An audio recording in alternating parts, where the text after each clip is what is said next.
bilaay tee maa jóg way fi ngeen jilin seewey ñoo ma jëmalul boppam soxna jaara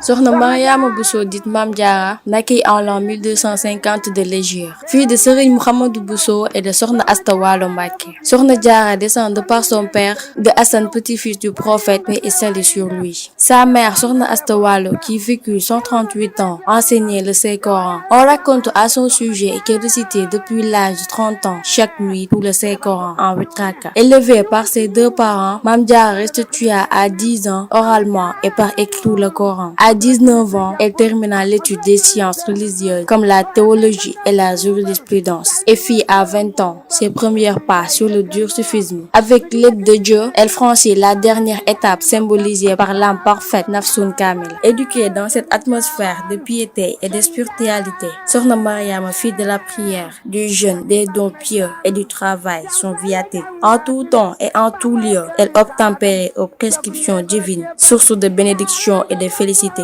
et éviter tout interdit, source d'immoralisme et de déséance. De même, elle accomplissait consciencieusement ses devoirs conjugaux et sociaux. Borom Porokhane se singularisa ainsi au sein de sa famille par sa douceur, sa gentillesse, son affabilité et sa disponibilité envers grands et petits. Le décret divin qui est à l'origine de tout lia cette sainte créature au grand Jésus et homme de Dieu, le Kadi Momar Anta Sali Mbacké. Ils eurent 4 enfants: Serigne Mame Mor Diarra, Cheikh Ahmadou Bamba, fondateur du mouridisme et serviteur du prophète, paix et salut sur lui, Serigne Abiboulahi et Sokhna Khady, qui disparut dès leur jeune âge.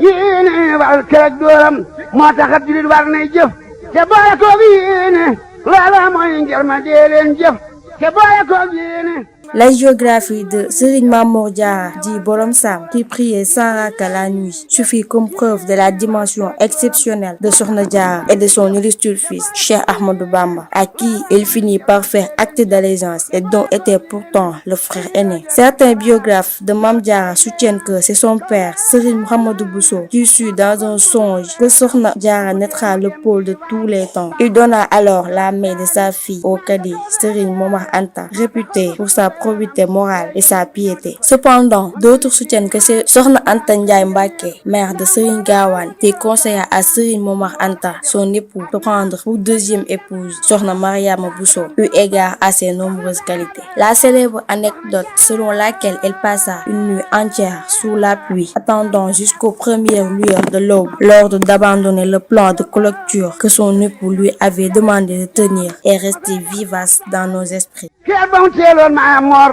ba fanaane caat tawte moo di sàkkati weñ yi war na kànkaar saate surux yam defal maa moor moo waral tabax jiital ak ba san ba ñuy tooyal kaa ba gaa nga Tuuba.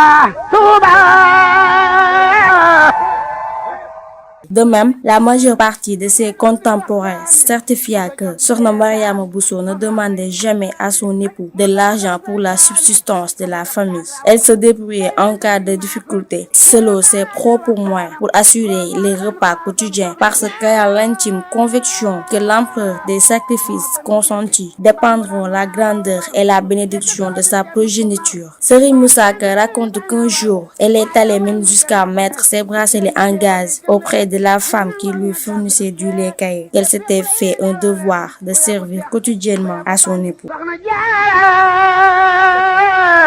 mi war naa tax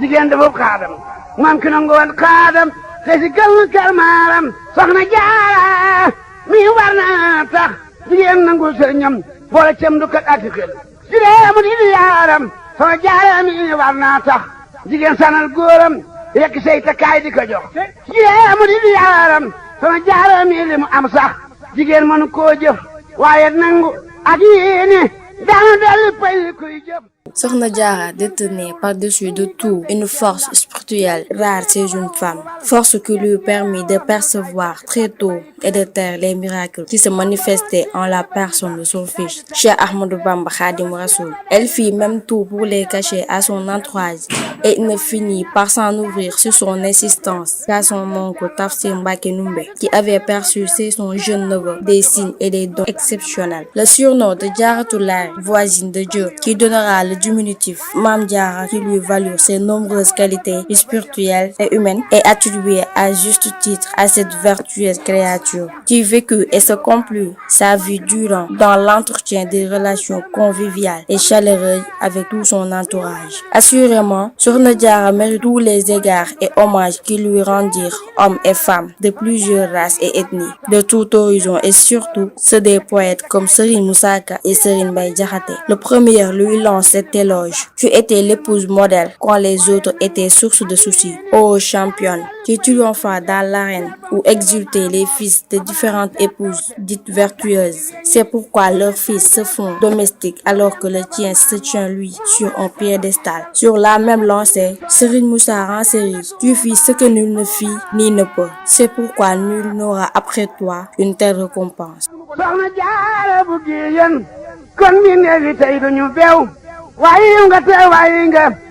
forox nga te foog nga jelu na fi des yàllal yow Yàlla jox barke Soxna Jaara bu defan sukk ak cuune duñu wan ki ñuulu dolle da xëju cim nen Soxna Jaara la ñuulu masula julli te jàppul masula julli te wildul loola kay sangam tuubal daldi wër këram buubal nuy jaayi dëkkandoom nu ji yekk jigéenam soxnante njaayi mbokkam saalam so maaram loola wal sëriñ Gaawaan Ô Mame Diarra, quiconque se rend dans sa ville de Porokhane où elle repose avec sa grande mosquée, son imposant mausolée et son magal annuel unique pour une femme dans l'islam et son institut islamique qui accueillit des centaines de jeunes filles, toutes homonymes de la Sainte Mère de Serigne Touba, se rendra à l'évidence. Serigne Mbaye Diakhaté, quant à lui, s'écria: tu n'étais point usurière et tu n'étais point source de conflit. Tu ne disais que la vérité et tu t'y attrignais. Permets-moi, Boussabali, que je te tire la révérence. Si l'immensité du résultat obtenu en une si courte vie, 33 ans seulement, devant la petitesse des moyens, permet de mesurer la grandeur de Sokhna Diarra, tenter de suivre ses traces nous permettra à nous autres femmes mourides de poser le pas sur le chemin qui nous mènera vers l'ascension spirituelle.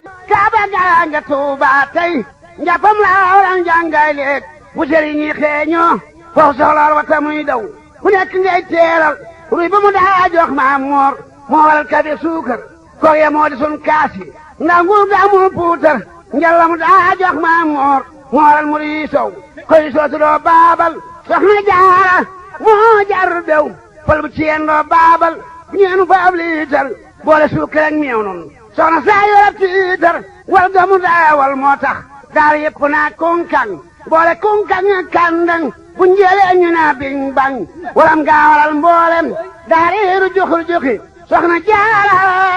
moo mën a wal ñëpp a ngi luxur luxi loo wal jéggi daaroo ngi fal yu luxur luxi Soxna Jaara moo amu xew ñëpp a ngi fan naxi Soxna Jaara soxna yaa ngi monjana ñax na ñaxi bu sa baali moo aya tey ñëpp a ngi jamaxi keroom daa daw moo tax sun saxaar gi naa rëg rëg foo soxla ñu jox paasam bootu jéem naa ding dang ba ci njaay tëggati na joolooli génne leen paase